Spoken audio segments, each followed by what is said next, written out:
what you have. Oh. Ooh. Hello, yes, this is your girl, Queen of Commentary, and we are back with another installment of the SoSo Shanel Chronicles. Yes, she went off with her two girls out of town and came back the same. But anyway, before we get into it, you know what to do. Thumbs up this video, subscribe if you haven't already, and yes, leave us a comment. Click your notifications on so you'll know when we upload any video that we upload. All right, so here she's explaining how San Francisco changed her. And you know she was doing some activities in her video that I had to cut out. So she's still on that stuff, y'all. Let's get into it.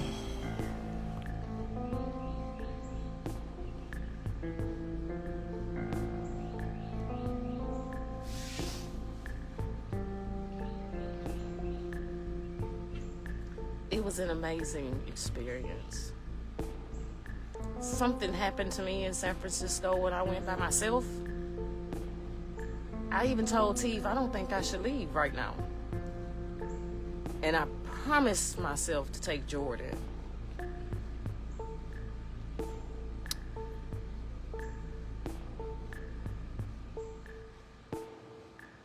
And me and San Francisco picked up right where we left off. Me and San Francisco picked up right where we left off. If I inspired, motivated, encouraged, which I am doing now, any of you to take a solo trip, go find out the thing about yourself that's stopping you from getting to yourself. It is completely away, left me in the dust, baby. And that is, my children are prizes to me. Lauren is my first prize. Lauren is the first time I ever got a big shiny trophy that burped and pissed and pooped and drank from like that. And she was the best trophy because she proved to me that I could even have children. Before I had Lauren, I'd been pregnant 7 times. I mean, some of them was elective terminations. Okay, don't judge me. And the rest, I had 2 labor and delivery stillbirths, and it was terrifying. It was in the same year, one January, one October, both 1999. By the time I had Lauren, I had gotten pregnant in my marriage, had a complete miscarriage where the sac actually fell out of my body into the toilet. I was having pains. I saw myself bleeding, and I sat on the toilet, and I called my ex-husband, my husband at the time, my ex-husband now. I called him to tell him something is happening. My stomach is cramping really bad. And while I was talking to him, bloop, it just fell out. It was a sack about this big that came out of me into the toilet, and I just went into tears. And he was already on his way home. When he got there, we was just looking at this sack. This amniotic sack in the toilet. And it was our pregnancy, and it was devastating. I got pregnant right away again, and that was with Lauren. Now, mind you, this was in 2002. I had just lost my babies in 1999, and I never recovered from that. And this was going to make me feel better. And immediately with Lauren, I started having a separation from my uterine lining from my uterus. So it was as much blood in my uterus as it was baby. So I had to be on bed rest the entirety of my pregnancy with her. 7 months he let me off bed rest. I had to get to a place where she could survive outside of me to be able to move around. And every time I moved around, I would bleed.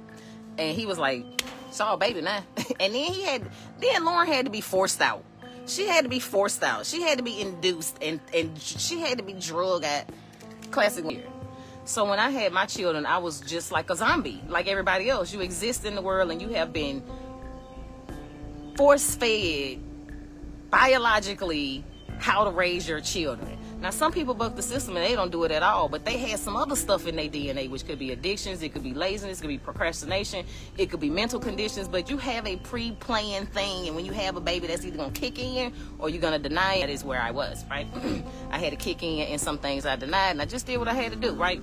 So I always thought Lauren was growing me up, but I was just kind of on autopilot. I was on parent autopilot. meaning my children were being taken care of. They were being taken care of well. And not only were they getting the good parenting that I had, which was pre-programmed that I had no choice about, they were also getting the bad programming that my mama got before me from her mama, that her mama got from her mama before her, and it had just been passed down. So now they're getting cussed out, and now they're getting left at home earlier than they should. Long as they sleep, we going to the club. So what you're seeing here is that she's taking absolutely no accountability for her malparenting, okay? She said some things that I had to cut out too, y'all. So she just admitted that she, basically repeated the cycle. She claimed that her mom gave to her and her grandmother gave to her mother and things like that. She's really slick with words, but yeah, she's admitting that she's, did some bad things, but not once did she say that she apologized or that she's sorry, and I don't talk about nobody's children, but I can assume that, her children are going through a little bit of traumatic issues that are going to be with them for the rest of their lives. Let's pray that they get some healing outside of their mother. They got the good parenting where I was cooking 5 days out the week, but they also got the monster. That I was also biologically, genetically predestined to be until... Look, on this channel, I say things that a lot of you guys are maybe thinking but aren't going to say. What kind of crock is she talking? Okay, let's just keep it 100. You didn't like the way that your mother treated you, so it was your responsibility to not repeat the cycle, but instead you did just the opposite. You partied, cheating on your husband and with your husband now, doing substances, being everything but a mother. Okay? Just say, look, you did what you did. Admit it. I would respect that. But sitting here making excuses and blaming other generations for stuff that you knew were wrong and you could have changed. Come on now. Right is right and wrong is wrong. And don't y'all be under my comments talking about, oh, you this, that. No, I call the truth. And the truth don't live in this situation that we are listening to right now. I decided to break the cycle. Now, when did I break the cycle? A little bit before my mama died. I just didn't know it. I said a prayer and I asked God to help me, to save me. If you will help me, God, to be a better daughter, I know I'll be a better mother. That's the way it's got to happen. Boom. Then she dies.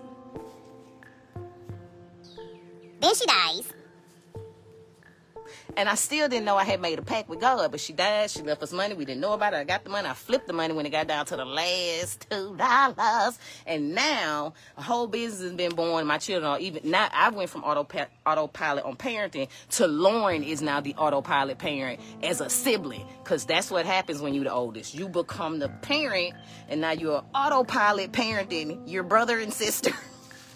No, she's not the parent. She's just a child of a mother who doesn't want to be one. Stop romanticizing this crazy stuff. If I could use adult words, I would. Okay? This is disgusting. And it's only so long that you can buy the love of your children and your husband and everybody else around you. Okay? I'm probably the only one out here keeping it real. Okay? This is wrong. Stop romanticizing it. Stop saying it's okay. It's not cute. And some real damage has been done. Some irreversible damage outside of God. And I don't think that they really know how God works. It's kind of sad. And you have also been transferred this predisposed negative that now your brother and sister getting from your mama and from you. So, yeah, because I thought I'm working, I'm providing, and I'm doing the thing, and I'm breadwinning, and I'm bacon earning, and I'm buying things, and I'm paying for things, and I'm saying I'm sorry with stuff. And none of that was working because I was predisposed and predestined biologically, genetically, and environmentally to be a shit show. Just like my mother was. I just wasn't as bad a shit show as her, but there's one way to stop being a shit show, and that's to stop being a shit show. And when Lauren held up the shit show mirror to my face, she grew me. So, baby, when I say we don't want Lauren upset, we don't want Lauren upset. But we don't take no shit. We set boundaries, but in my eyes, Lauren pushed me. She raised me. She grew me. And she put an ultimatum in my face that made me turn at that fork in the road and say, which way do I want to go? Because if you go this way, it's consequences and reactions. If you go that way, it's consequences and reactions. It's just like a breakup. We was in a breakup. But this is the thing. You don't escape pain on either side of the decision. Either you got the pain of leaving or you got the pain of staying, and that's the way it goes. I had the pain of leaving myself. And I had the pain of going to become myself. And my daughter, my first miracle. The first thing that proved my body has not been so battered that it can produce. And it can produce good fruit. Now, what I am about to say may hit the ear a little harsh, but I'm coming from a biblical standpoint. Good fruit can't come from a bad tree. Now, all children are born innocent, but we're also born in original sin. And so for her child to actually become the good fruit that she's talking about, she would have to find an intervention. Intervention meaning something outside of her mother, because her mother is still struggling, as we all are in some things. Okay, no one's perfect. But right now she's trying to say that the fruit that came from her is good. No, not necessarily. And she'll find out as she gets older and as things start to progress. She'll know whether her children are good or not. But at this point, it looks like her child has gotten the reins from her mother and learned how to manipulate and use her mother being able to buy her as an advantage. That's not good. That's evil. It wasn't until I learned that I needed to be connected to the vine and sometimes pruned to understand what good fruit really is. Good Lord. So here I am in San Francisco with this turd, and she says, lesson learned. Touche, firstborn. Touche. I feel a little dance going on between the daughter and the mother. You know, one's the matador and one's the bull, and each one of them interchanges roles. Yeah, I mean, touche. That's like, yeah, I'm on to it. But unfortunately, the daughter's going to take the reins and run right over her. Why? Because the parent gets older. Yeah, you can't be a little 20-year-old, honey. Find your little reins, become a mom, a grandmom, and all that. Settle down. You can't go up against your daughter, honey. This is a new day. She will take you down. I'm just keeping it real. You better change so your daughter can change right along with you. Because that bitterness, it's going to hit you right when you need it. And that's right before you go to the nursing home. And later that day, she introduced me to her boyfriend, Mac. He has a real name now, and I know it. And although it was a FaceTime call, it's a lot farther than where we were. She ran away from my house to be with this young man. And in my mind, he had her in a bad situation. In my mind, he had her in a bad situation. And God required me to let that go. Because now I'm learning the lesson of expectations and what they get you. Nothing.